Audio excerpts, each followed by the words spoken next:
I wrote these words a little while ago, so this is the past speaking. But then that's always true because there's no such thing as instantaneous. If I were standing 333 meters away, it would take you a second to hear me saying this. And if I were standing 299,792 kilometers away, it would take you a second to see my lips moving, assuming you have a fucking amazing telescope. And neglecting the 3/20ths of a second it takes for light hitting your eyes to be turned into an electrochemical impulse and for that impulse to reach your brain. But even like this, me here, you there, there's a tiny, tiny, tiny lag. You're not hearing what I'm saying right now, and you never have. Because if there's no such thing as instantaneous, there's no such thing as an instant. Meaning, you're not seeing me, you're remembering me, meaning it's never now, always then, meaning now is just the then we forget we're remembering, so we can relax, because the worst is already over, and there's nothing we can do because we didn't. I hope that's a relief. The nearest star that isn't the sun is Alpha Centauri, 4 light years away. And if they're looking at us, they are seeing that the Irish are voting yes to marriage equality, that Al-Qaeda are shooting people at a newspaper office in Paris, that the Islamic State are shooting people at an Eagles of Death metal concert in Paris and bulldozing the mosques of Mosul, that the Weeknd can't feel his face when he's with you, but he loves it, and that at least Adele can say that she tried to tell you that she's sorry for everything that she's done. Your telescope is already magic, so let's assume it can do audio too. Why not?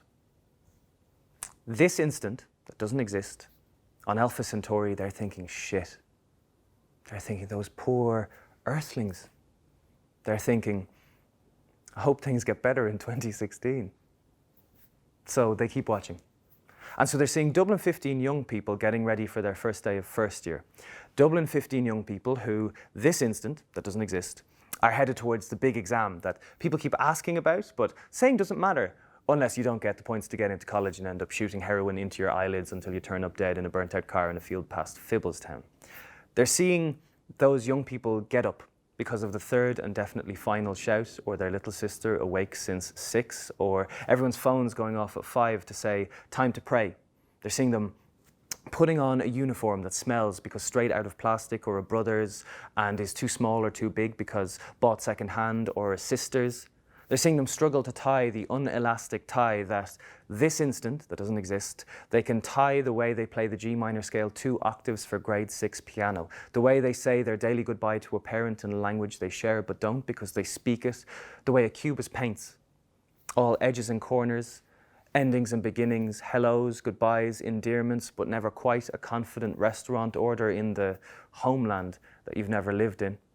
Identity without mass. No less itself for all the gaps and fractures. That's how thoughtlessly, in the good sense, they speak, whether the language is Yoruba or Atasat or Romanian or Russian or Polish.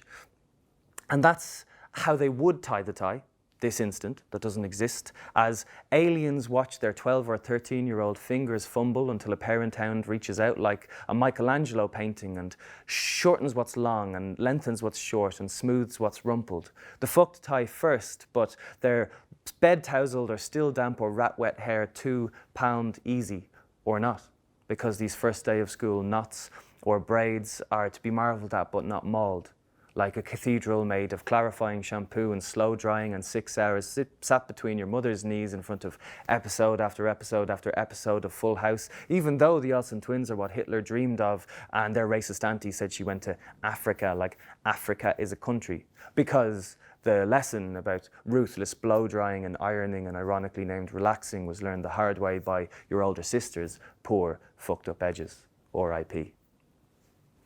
They keep watching until the instant 4 years from this instant that doesn't exist, when some of those young people sit down at a table with a 27-year-old man who's bald but not balding, posh, bit fruity, but you know, he's got ink, so maybe he knows something about something, you know? And they'll see him be told about your man who bought him and his mandem an apartment straight out of school because he was brave or stupid enough to hop on board with an offer of the kind of Snapchat credit card fraud as unremarkable with its target demographic as Snapchat weed dealers or nude traders. They'll see him ask, okay, if you think abortion is murder, then Do you think we should prosecute women who have them in England where it's legal? Should they get life sentences? And they'll see her answer, yeah. They'll see a young hijabi wearing her fancy headscarf because she knows she's going to be on camera today, asked to describe herself, and they will see her say, if I was a dog, I'd be a cat, which says it all. I love working with young people, but it hurts my heart sometimes because they tell you things you wish they wouldn't. They tell you they're feminist, but not fucking feminazi. They tell you they're working class, they're not fucking knackers. They tell you that some of their scars have been there longer than the aliens have been watching. And so you wish you could tell them things. You wish you could tell them, your teeth are fine, your skin is fine, your face is fine. Even if they're not, they will be. 1 squirt of deodorant is loads. Don't get a tattoo of song lyrics. It's okay to feel lost and lonely, but maybe don't listen to the Nazis telling you to murder brown people. When you go to college, there will be tons of straight-acting, self-hating boys for you to have sex with, for better or worse. But you can't say that. Or you can, but they won't hear you. Not when they need to. Not this instant that doesn't exist. The person you send the message to is never the person who gets it. Imagine a planet 1,000 light years away. Let's call it Earth 2.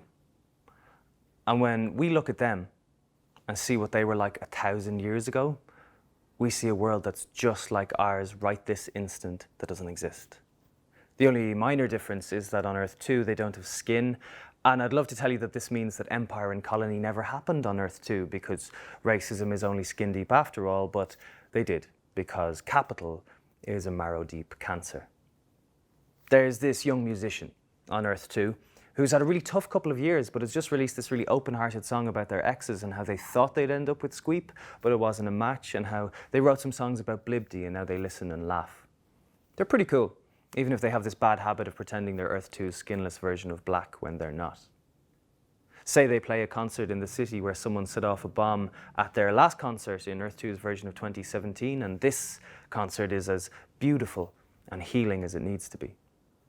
Coming down from the performance buzz, afterwards, they walk onto the balcony of the hotel room where the party with the drugs is, and there's a telescope.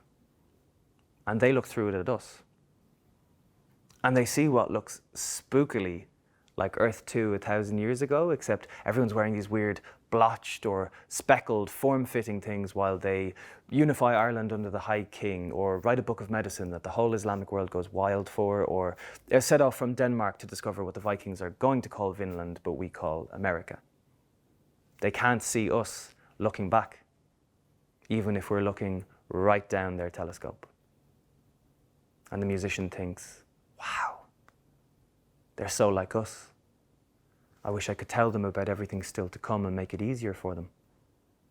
They're not seeing the history of Earth 2, they're seeing the history of Earth, but it's hard for them to remember that because it's so like what they remember or think they remember, because we get so used to seeing our past in other people sometimes, we forget that they're not us. This instant, that doesn't exist. Earth 2 can't see that we're exactly like they used to be in their version of 2019, and this instant, that doesn't exist. We can't see what Earth 2 is like in whatever they call their version of 3019, can't see that that young musician has already been dead for nearly a millennium. The things we wish we could tell each other, we can't. And the things we need to know, we never will. Which isn't to say no one does. Imagine a planet 1,000 light years away from us in the opposite direction from Earth 2, and let's call it Earth 3. This instant, that doesn't exist, on Earth 3, they're exactly like we are going to be in the year 4019. The only minor difference is they don't have bones. And when they look at us, they see Brian Boru, they see Avicenna, they see Leif Erikson. And when they look at Earth 2, they see a young, skinless musician in a city on a small island that set itself on fire in their version of 2016 and has been burning ever since, singing a song softly to themselves whose words mean thank you Next. On Earth 3, our thens that we'll never touch are one moment that may in fact exist, because come to think of it, there's no then either. Because come to think of it, there can't be a then if there's no now, because there's nothing for the then to be before or after, right? So maybe we need a new name for whatever this is. This instant that doesn't exist, where I'm speaking to you from the past, that doesn't exist either. This moment of happening that is all that has ever happened. Because every time is just a place you can only visit once, and every place is just time's echoing until suddenly solid but never coming back. And I'd love to use this to tell you what you need to hear. I'd love to know what that is, but I'm not there with you, even if it's me speaking, so I don't know what to say to make it all better. So I'll settle for saying this. On Earth 3, they look up and they see unmade beds, slaughtered pigs, the 39 bus, a king waving at waves, revenge porn, Macbeth, Macbeth again, scaffolding, cathedrals, babies, bones. And they sing softly to themselves an ancient, ancient, ancient song whose words mean, thank you. Next.